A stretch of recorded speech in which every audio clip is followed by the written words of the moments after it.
सोमवार को शिवलिंग की पूजा की बहुत महत्व है। पार्वती पते हर हर महादेव, राधे राधे।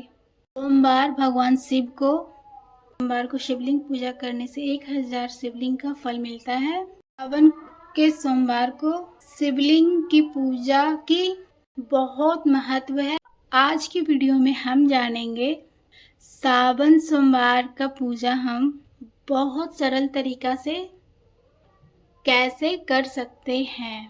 सावन का पूजा आप मंदिर में भी जाकर कर सकते हैं, और जो अगर मंदिर में जाकर पूजा नहीं कर सकते हैं तो आप घर पर भी पूजा कर सकते हैं सरल तरीका से। सावन सोमवार के दिन आप सुबह सुबह स्नान कर तो घर के मंदिर में ही पूजा कर सकते हैं। चौकी या पटरा लगा लेंगे, उसके ऊपर एक कपड़ा बिछा लेंगे। इसके बाद पूजा का थाली तैयार करेंगे।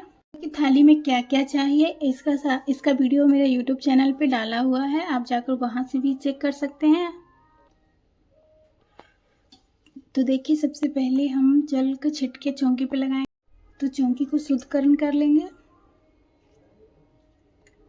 इसके बाद कोई भी शुद्ध पात्र लेना है। आप जो भी बर्तन ले वो साफ होना चाहिए। इसके ऊपर एक बेलपत्र रखेंगे। बेलपत्र के ऊपर ही शिवलिंग को विराजमान करेंगे। तो देखिए, सावन के महीना में शिवलिंग पूजा की विशेष महत्व है। तो शिवलिंग विराजमान करेंगे। तो शिवलिंग का जो जलधारी है जो उत्तर दिशा में रखेंगे और पीछे की तरफ से हमें जल चढ़ाना है। तो देखिए, अगर आपके पास शिवलिंग नहीं हो तो मिट्टी का भी शिवलिंग बनाकर आप पूजा कर सकते हैं। उसका भी वीडियो मेरे चैनल पे डाला हुआ, आप वहाँ भी जाकर आप देख सकते हैं। तो सबसे पहले हमें दीपक जलाना है। चाहे आप देसी घी का भी दिया जला सकते हैं या तिल का भी जला सकते हैं। कि दीपक का भी हम पूजा कर लेंगे।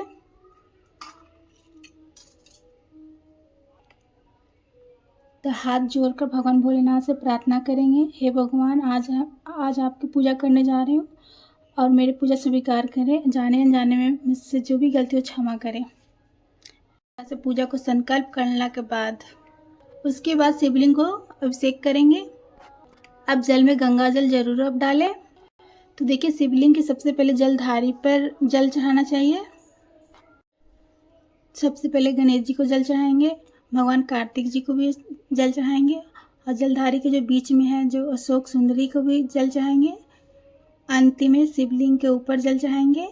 और शिवलिंग के जल चढ़ाने से धीरे धीरे एक धार में आप चढ़ाएं, और साथ में ओम नमः शिवाय का जाप जरूर करते रहें। आप कच्चा दूध के भी स्नान करा सकते हैं, पंचामृत से भी स्नान कर सकते हैं, या फिर हम चंदन का तिलक करेंगे बाबा भोलेनाथ को। आप कोई भी चंदन ले सकते हैं, चाहे आपके पास लकड़ी का भी चंदन हो आप उससे भी लगा सकते हैं बाबा भोलेनाथ को। के बाद हम भस्म लगाएंगे बाबा भोलेनाथ को। के बाद भस्म लगाएंगे। तो देखिए, शिव का एक आभूषण माना जाता है सब भस्म। इसके बाद हम भस्म लगा देंगे बाबा भोलेनाथ को। बाबा भोलेनाथ को आप रोड़ी भी लगा सकते हैं। इसके बाद हम अक्षत को बाबा भोलेनाथ पे चढ़ाएंगे, वो भी खंडित नहीं होना चाहिए। तो देखिए, बेलपत्र के चिकनी साइड पे हम चंदन लगाएंगे, वो भी तीनों पत्ता पे हमें चंदन लगाना बहुत जरूरी होता है। तो बेलपत्र को शिवलिंग पर चढ़ाने से सारे मनोकामनाएं पूर्ण होते हैं। देखिए, शंकर जी को बहुत प्रिय भी है। अब देखिए, ये चिकनी साइड शंकर जी के ऊपर चढ़ाएंगे बाबा भोलेनाथ के ऊपर। साथ ही आप ओम नमः शिवाय का जाप करते रहें।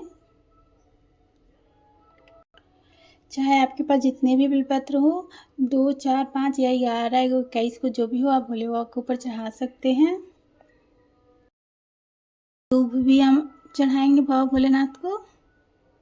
तो देखिए, इसके बाद हम माला चढ़ाएंगे। आपके पास जो भी माला हो आप भोले बाबा पर चढ़ा सकते हैं। तो आप फूल भी चढ़ा सकते हैं। उजला फूल भोले बाबा को बहुत प्रिय होता है। अगर आपके पास धतूरे का फूल है तो आप वो भी चढ़ा सकते हैं बाबा भोलेनाथ को। अगर आपको धतूरे का फल भी मिले तो भी आप चढ़ा सकते हैं, कांटे वाले फल होते हैं। अगर आपको नहीं भी मिलता तो कोई दिक्कत नहीं। और अकमन का भी फूल मिले तो बाबा भोलेनाथ के ऊपर चढ़ा सकते हैं।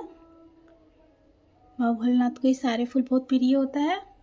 बाबा भोलेनाथ को पीला फूल भी आप चढ़ा सकते हैं।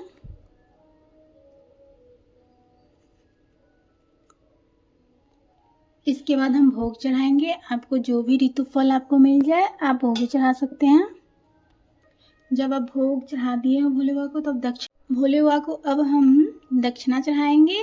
जो भी आप जितना बन सकता हो उतना चढ़ा सकते हैं, 2, 4, 5 भी आप चढ़ा सकते हैं। सावन सोमवार को आप भांग भी जरूर चढ़ाएं। बाबा भोलेनाथ को भांग भी बहुत प्रिय है। उसके बाद हम धूप दिखाएंगे बाबा भोलेनाथ को।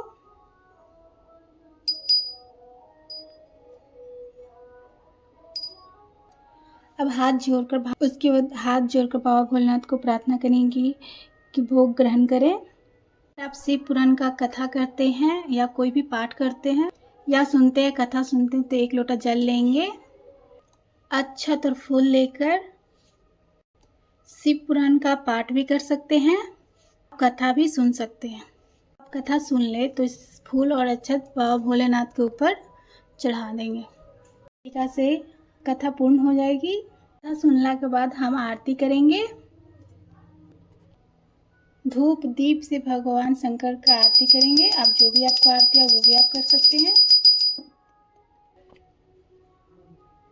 तो जब भी आप पूरा पूजा करेंगे तो ओम नमः शिवाय का आप जाप करते रहें। तो आरती जब हो जाए तो हाथ जोड़कर भगवान भोलेनाथ से प्रार्थना करेंगे जो भी हमसे गलती हुआ क्षमा करें। जो भी मेरे परिवार की मनोकामना पूर्ण करने के लिए बाबा भोलेनाथ से प्रार्थना करेंगे। तरीका से सावन सोमवार का पूजा पूर्ण हो जाएंगी।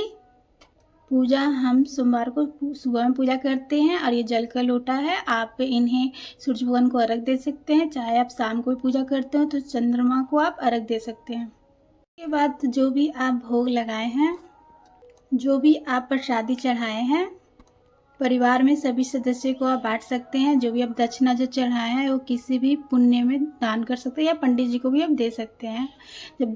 जब शांत हो जाए, जो भी फूल पत्ती आप चढ़ाए हैं, जो जल चढ़ाया है, ये किसी भी पौधे में डाल दे सकते हैं।